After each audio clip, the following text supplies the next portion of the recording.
ॐ गुरुर्ब्रह्मा गुरुर्विष्णुः गुरुर्देवो महेश्वरः गुरुः साक्षात् परब्रह्म तस्मै श्रीगुरवे नमः। ॐ सहना भवतु सहनौ भुनक्तु सह वीर्यङ्करवावहै तेजस्विनावधीतमस्तु मा विद्विषावहै। ॐ शान्तिः शान्तिः शान्तिः।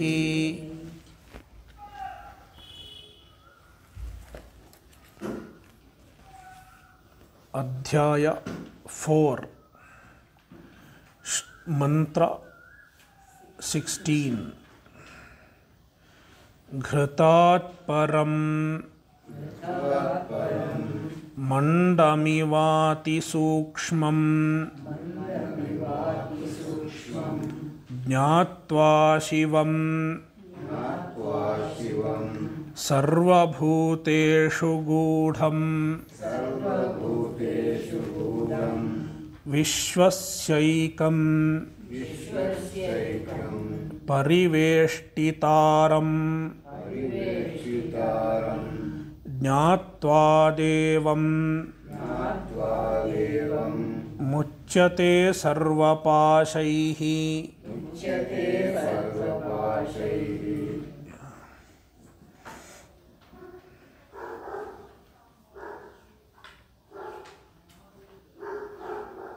A very beautiful example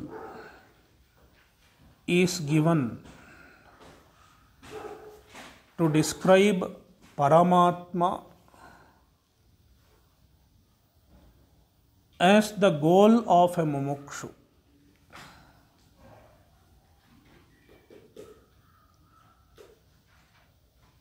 The Paramatma is described as the goal of a mumukshu. The Shastra describes Paramatma in various ways.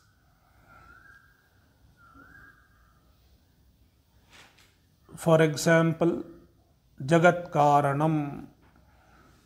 Paramatma is Jagat Karanam. And also Paramatma is responsible for the sthiti, the sustenance of the universe.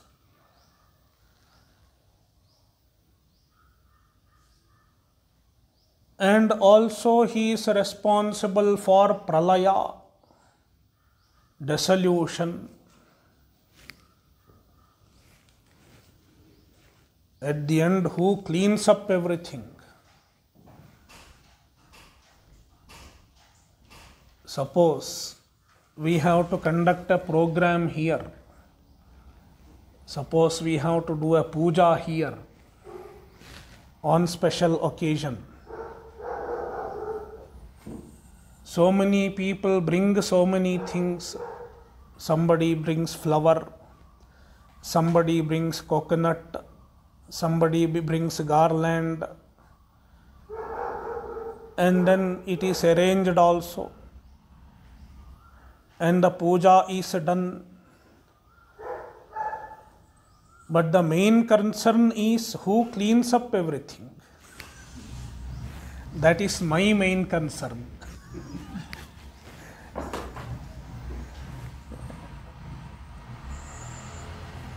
So, in the same manner,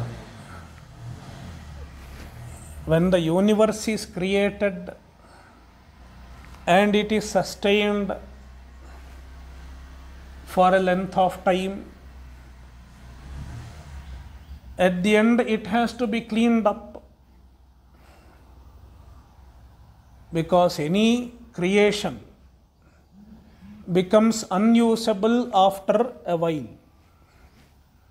You might have experienced it in your own house. They build apartments.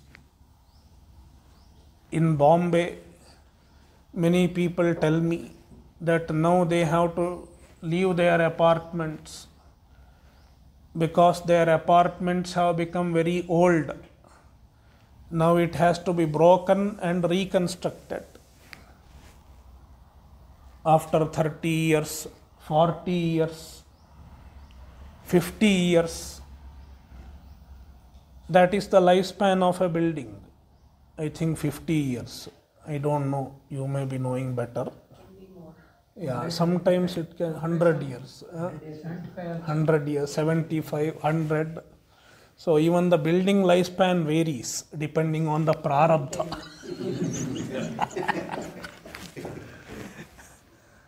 Not prarabdha of building, prarabdha of the people who live in the building.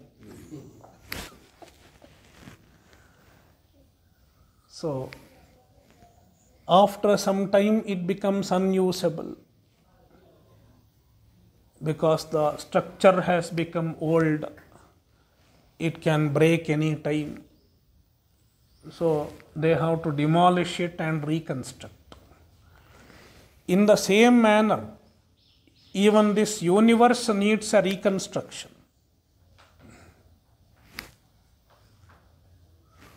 It has to be resolved. And one more projection, one more srishti should happen.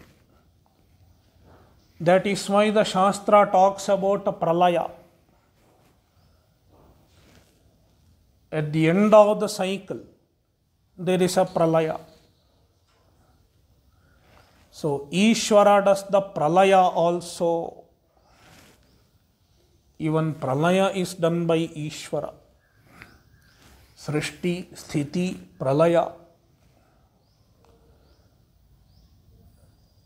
In addition to this, Nigraha. If anybody violates dharma, the Ishvara punishes them.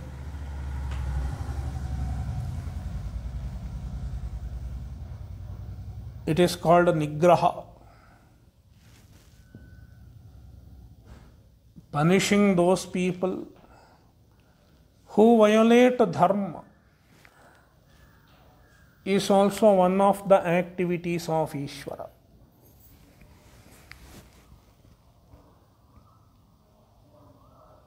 And we can see this function of Ishvara described in the Puranas. There are some asuras. They transgressed dharma and the Ishvara punished them. And the same thing happens with the human beings also. When the human beings also violate dharma, they get the result of their karma.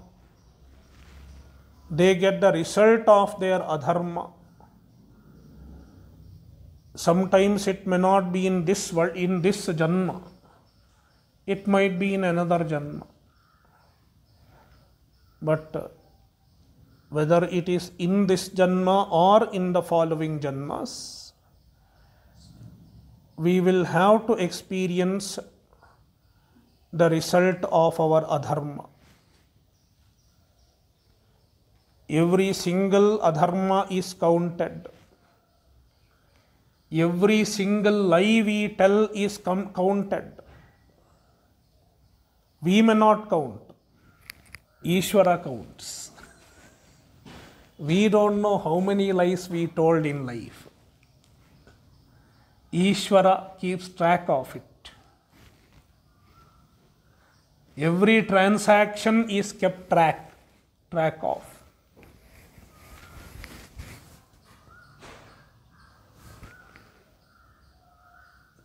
So Nigraha and Anugraha, the people who follow dharma, the people who do dharma, who do punya, is also rewarded by Ishvara. They get the phala of their punya. Somebody does yajna. somebody does dana, somebody does tapas, somebody follows his duties properly despite all challenges. Such actions are rewarded by Ishvara. That means anugraha, dushta nigraha and shishta anugraha.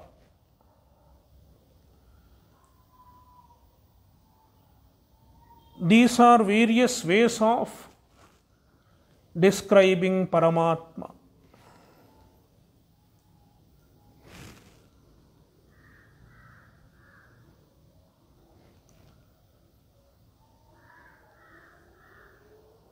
But above all these,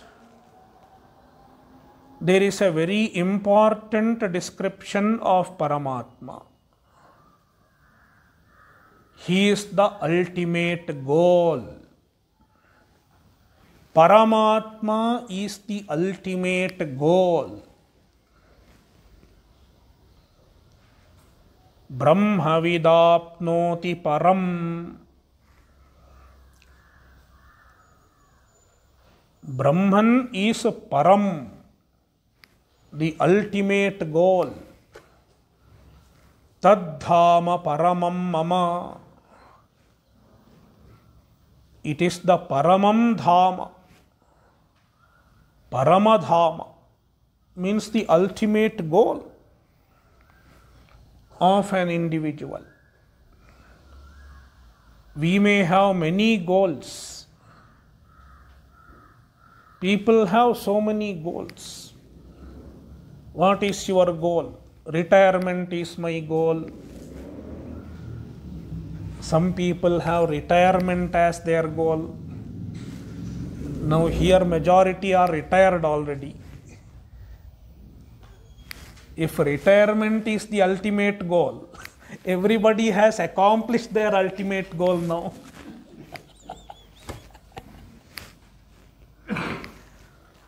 So even after retirement, some goal is there. So people have so many goals. But all these goals will give only temporary happiness. Because despite that goal, some other goal remains.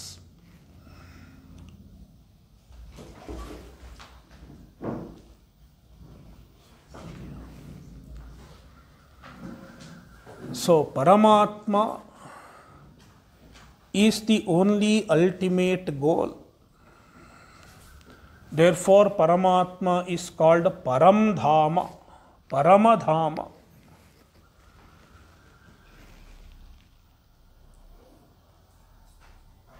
And this mantra, with an example, beautifully explains how Paramatma deserves to be the ultimate goal of an individual.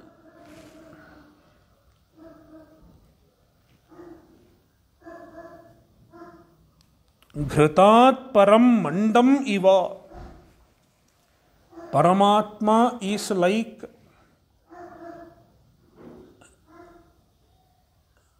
the essence of the ghee. Ghritam means ghee. Ghee itself is the essence of milk.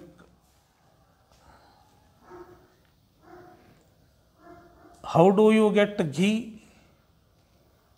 First of all, you have to get milk. And the milk has to be converted into curds. And then the curd is converted into butter. And from butter you get ghee. So it is the fourth level. Fourth stage of processing. So ghee to curd, one process. curd to butter, another level of processing, and butter to ghee, third level of processing. And now, even after getting ghee, one more process can be done. Yeah. What they do? They will heat up the ghee, and after heating up, immediately they will cool it down.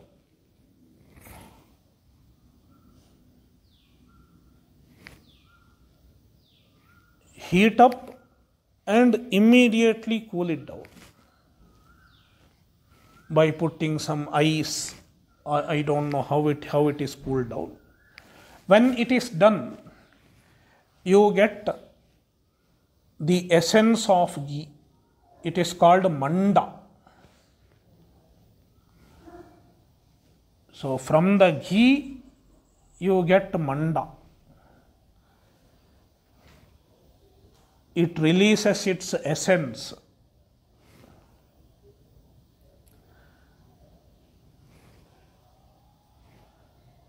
This is the fifth product from milk. Fifth level product. And it is very tasty.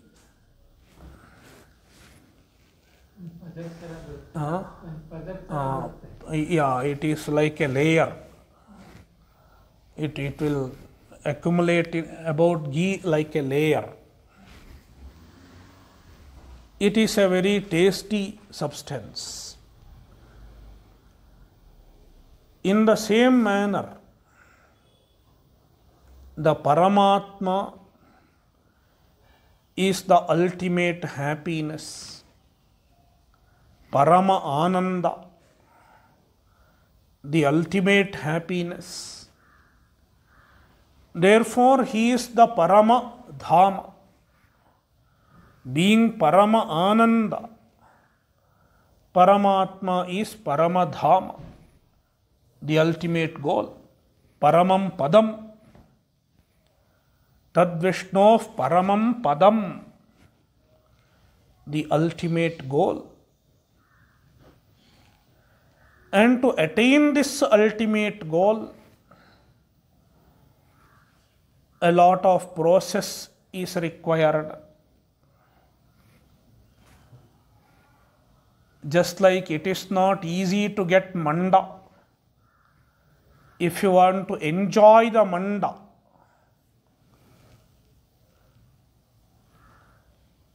lot of work has to be done. Even to get ghee, lot of work is involved. You have to make it into curd, then churn it, collect butter, then heat up the butter. All these processes are involved. That means the milk has to undergo a lot of transformation. 4 levels of transformations in order to become manda. In the same manner, in order to arrive at the Brahman, in order to arrive at the Paramananda, even we have to go through lot of transformation.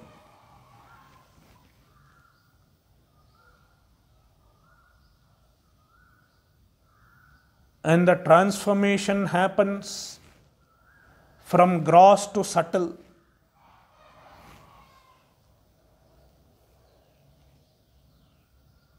By nature, we are Prakrita Purushas. We have all the Prakrita tendencies, natural tendencies. Natural tendencies to be extrovert, natural tendency to be greedy,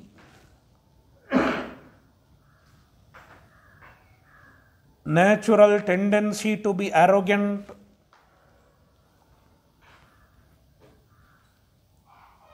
natural tendency to be anything that is opposed to the Shastra. If the Shastra has told certain values, everything opposite of that is natural to us. That is why Shankaracharya gives the example of swimming in the opposite direction of the current. The pursuit of moksha is like swimming in the opposite direction of the current. Because our natural tendencies are opposed to the pursuit of moksha. Whether it is physically, verbally or mentally. Even verbally, our natural tendency is to speak what comes to our mind.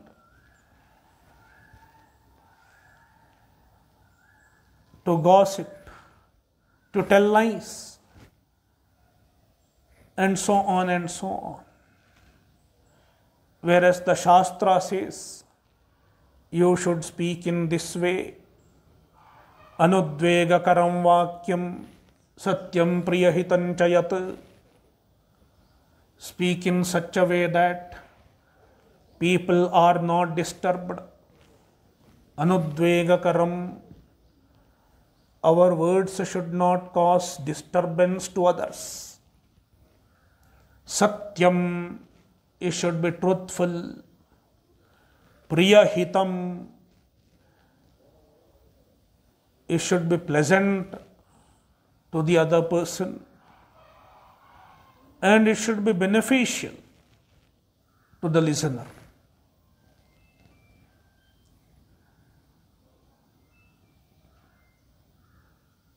Therefore, our natural personality is Prakrita. Prakrita means the natural, what comes without any effort. What comes without any effort is Prakrita.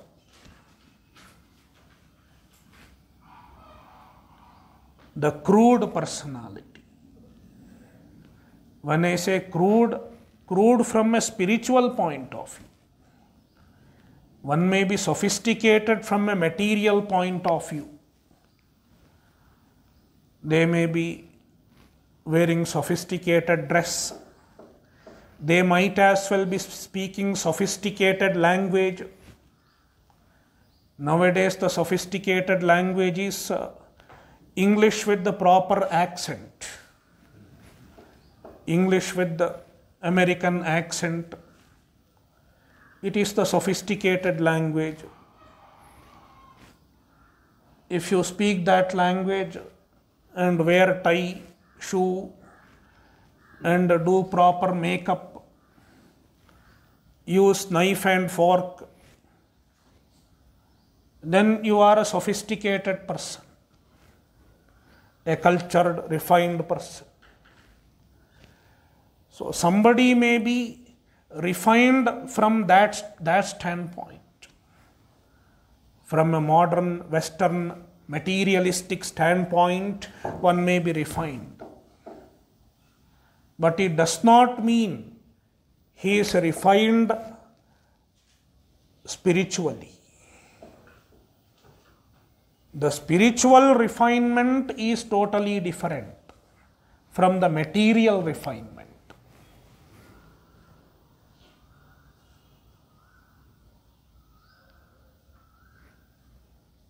The spiritual refinement is a measure of how far we adhere to the values. It is a measure of our adherence to the values prescribed by the Shastra.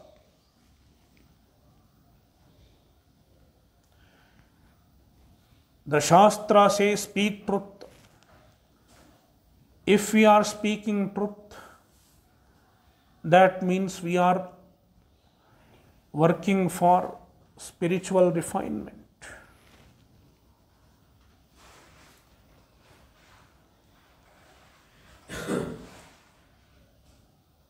How far we are truthful, how far we are generous, how far we are broad-minded, how far we are free from greed, hatred, and so on and so on.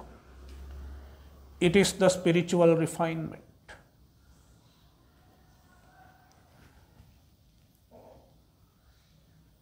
Just like the milk is refined, milk goes through a process of refinement to become manda. I don't know what manda is called in English. Anybody? No. Perhaps there is no manda in English. It is one more level of clarification. Okay, anyway. Yeah. It could be all the flakes of clarified butter.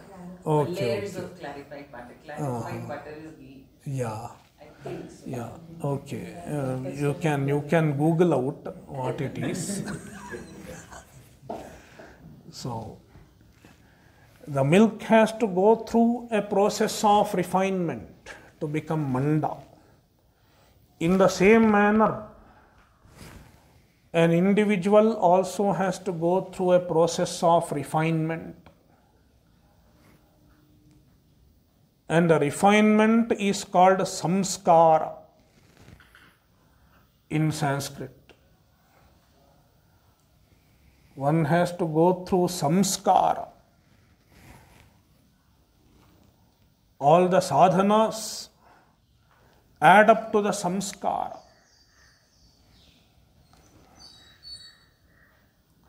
Add to the samskara, the refinement. Therefore, ghritat param mandam iva. The Brahman is like manda, which comes from ghrita, which is produced from ghrita, extracted from ghrita, ghee. Ati sukshmam, it is very sukshma, very subtle. Sukshmati sukshmam, subtler than even the subtlest.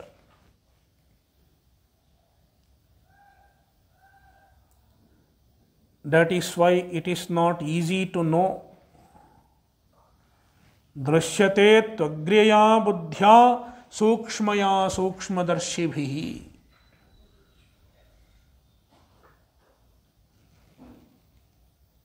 It is difficult to know because it is very sukshma. That is why special effort is needed. Jnatva Shivam. Shivam, it is Shiva. Paramatma is called Shiva. Shiva means Mangala Swarupa. He is auspicious in nature, meaning Ananda. Ananda is the Swarupa of Brahman.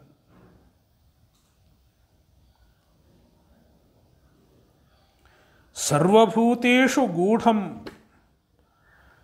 The Paramatma is hiding in everyone. Even this description has come quite repeatedly in Svetaswatara Upanishad itself.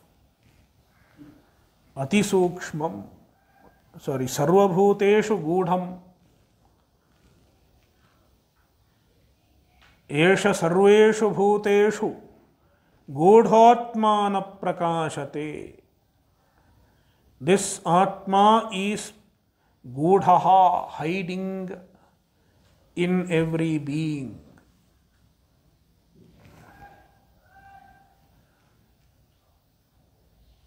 Vishwasya ekam pariveshtitaram. Ekam, he is one without a second. Vishwasya pariveshtitaram. He pervades the universe, pervades everything. Devam, Dyotanad Devah, the effulgent one, being consciousness. Jnatva sarvapashaihi muchyate. Having understood the Deva, Jnatva, through Jnana, by means of Atma Jnana, by means of Brahma Jnana, Sarvapashaihi muchyate. One becomes free from all pasha, all bondages, means free from samsara.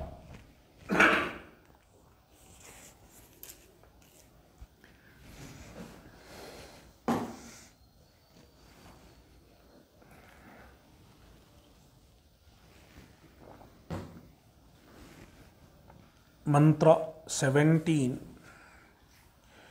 Esha Devo Vishwakarma Mahatma Sada Jananam Hridaye Sannivishtaha Hrida Manisha Manasabhiklipto Ya etadviduhu Amritaste bhavanti.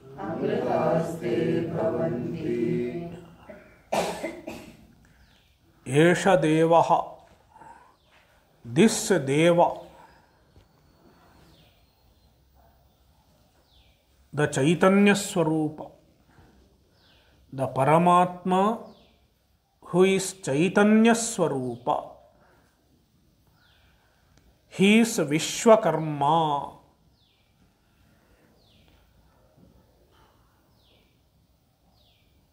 Vishwam karma yasya saha Vishwakarma. Everything is his product. Everything is his creation. Therefore, he is called Vishwakarma.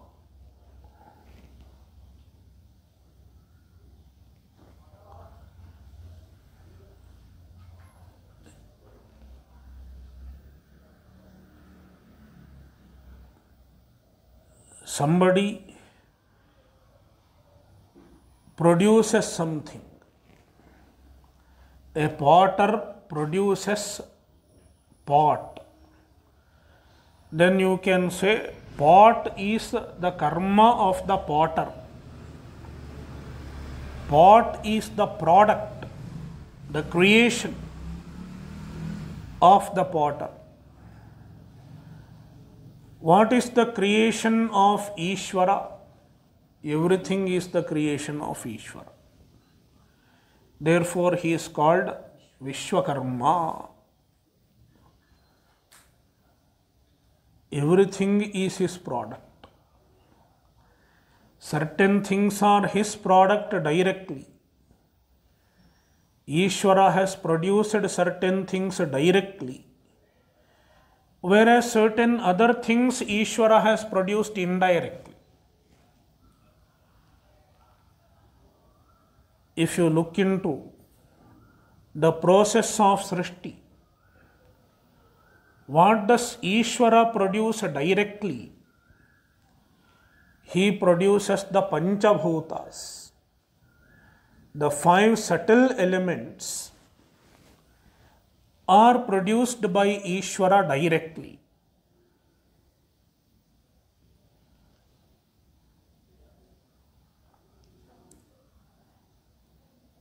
And then he mixes up the 5 sukshma bhutas and forms the upadhi of Hiranyagarbha. Hiranyagarbha's upadhi is formed. That much is done by Ishvara directly. And then the Hiranyagarbha is born. Once the Hiranyagarbha's upadhi is ready, Hiranyagarbha is born. And then further Srishti is carried out by Hiranyagarbha. Ishvara gave him the knowledge how to create, etc. Therefore, further Srishti is carried out by Hiranyagarbha. Then how can you say Ishvara created it?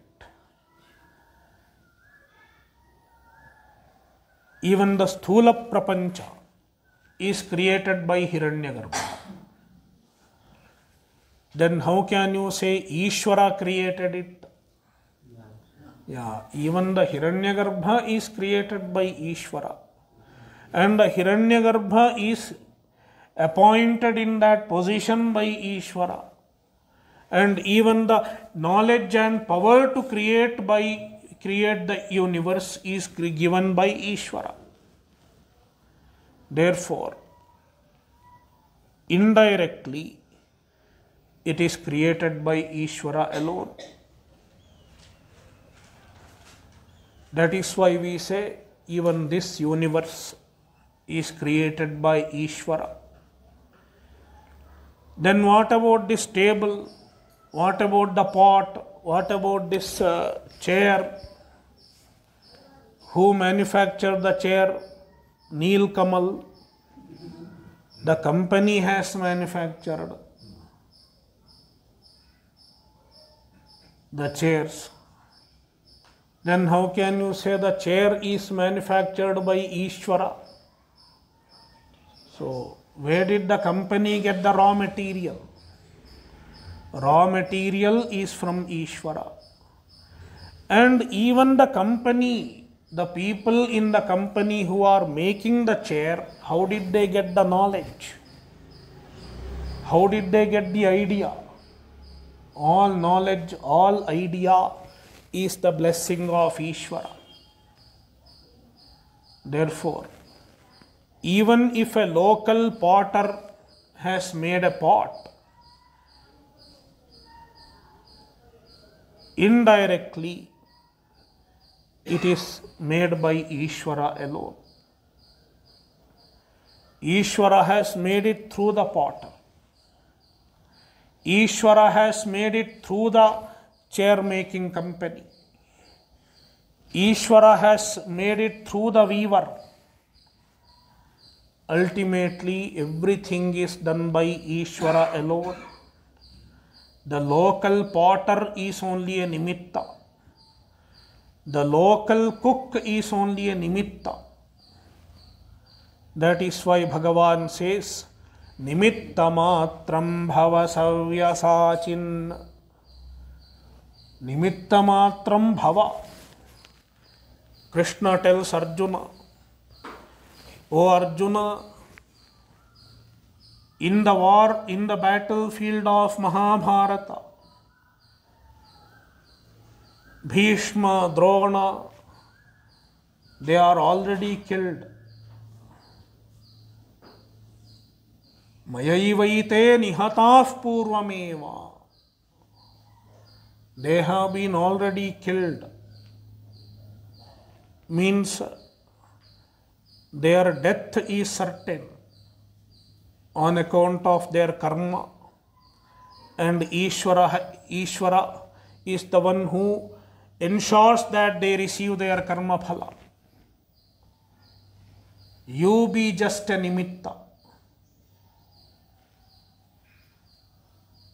When Bhagavan says, be just a nimitta, we have to understand Arjuna can only be a nimitta.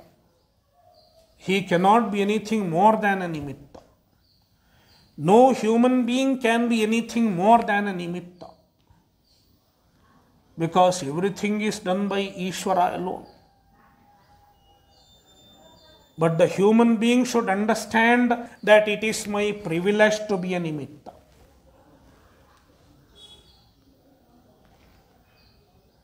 A human being should recognize his own privilege to be a nimitta. That is why Bhagavan tells Arjuna, understand that you are a nimitta and accept this opportunity to be a nimitta as a privilege. I am becoming a servant of Ishvara. When I am doing the work of Ishvara, a jiva should understand this. Therefore, Vishwakarma, everything is Ishvara's work. Whatever happens in the world is happening because of Ishvara. Mahatma,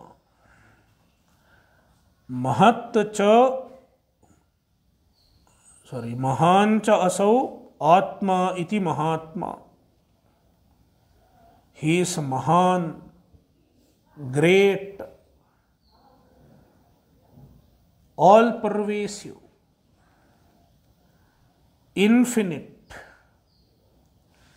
In the meantime, he is Atma. He is the self who is infinite. Paramatma is the self who is infinite. Therefore, he is called Mahatma. When Paramatma is called Mahatma, it is not like calling any human being a Mahatma. When we refer to a human being as a Mahatma, the idea is different. Mahan Atma Yasya Saha Mahatma. We have to take it as Bahuvrihi Samasa. Whose mind is great? A human being whose mind is great is called Mahatma. He has become very broad-minded, very compassionate.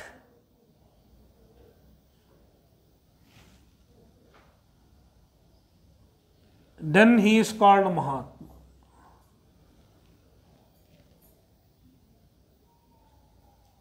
That is how a human being becomes Mahatma.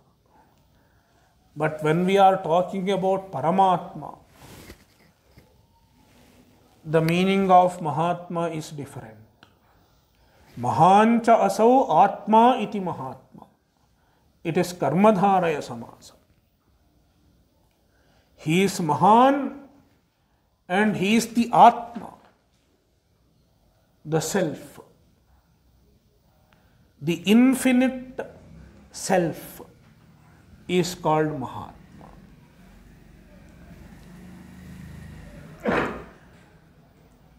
Sada jananam hridaye sannivishtaha.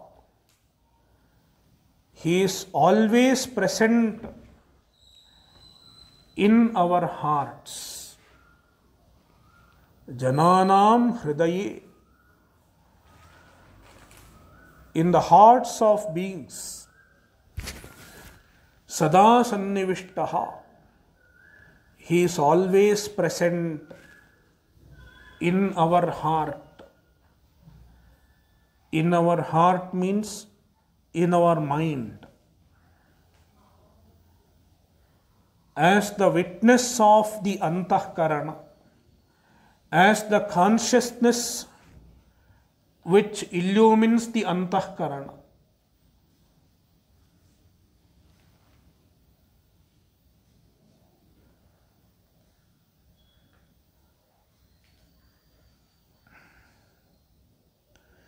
Hृदा manisha manasabhikliptaha. How to attain the Paramatma, how to know the Paramatma. In the previous verse, Jnatva sarvapashat muchyate. With the knowledge of Paramatma, one becomes free from all bondage. One becomes free from samsara. This has been told in the previous verse. How to attain the jnana? How to attain the knowledge of Paramatma? Hrida manisha manasa abhikliptaha. Hrida. Bhashyakara says, Harati iti hrit. Here hrit does not mean heart. This is an interpretation. You can give another interpretation also. You can take it as heart also. But Bhashyakara gives another interpretation. Harati iti hrit. That which takes away, that which removes is called hrit. What is hrit? Neti neti iti upadeshaha. The Shruti Upadesha, the teaching of the Upanishad, which negates everything. Neti neti, athata adesho neti neti. The statement of the Upanishad which negates the universe is called hrit, because it takes away everything. It takes away the whole universe.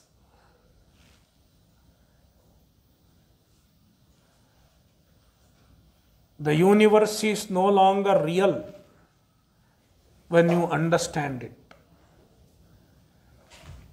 That is why somebody said, Brahmajnana takes away many things from us. Don't ask what you get here. What you lose, that is important. Vedanta is meant for losing. Losing the ajnana. Losing the reality. Losing the misconception that universe is real. So it takes away. It takes away our misconception that the universe is real. Therefore it is called hrit. The Vedanta Upadesha. The Vedanta Vakya. That is why it is called Upanishad also. What is Shad? Upanishad, Sadadhatu, has the meaning of destroyer. It destroys, cuts, Visharana and Avasadana. It cuts, destroys. It destroys the ajnana, destroys the samsara. Therefore it is called Upanishad.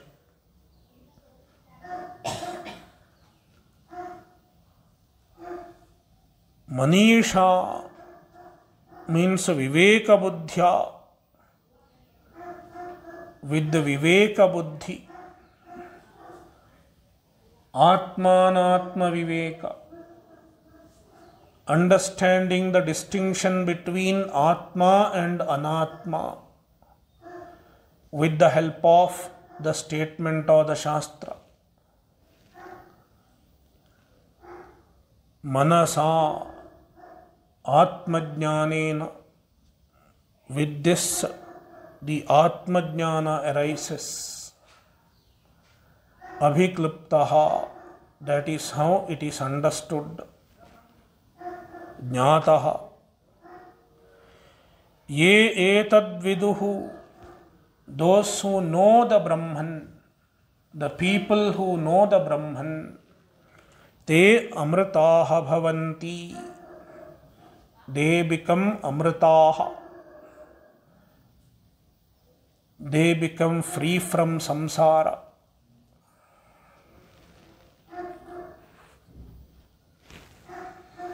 Om Purnamadah Purnamidam Purnat Purnamudachyate Purnasya Purnamadaya Purnamevavashishyate. Om Shanti Shanti Shantihi. Harihi Om Shri Gurubhyo Namaha. Harihi Om.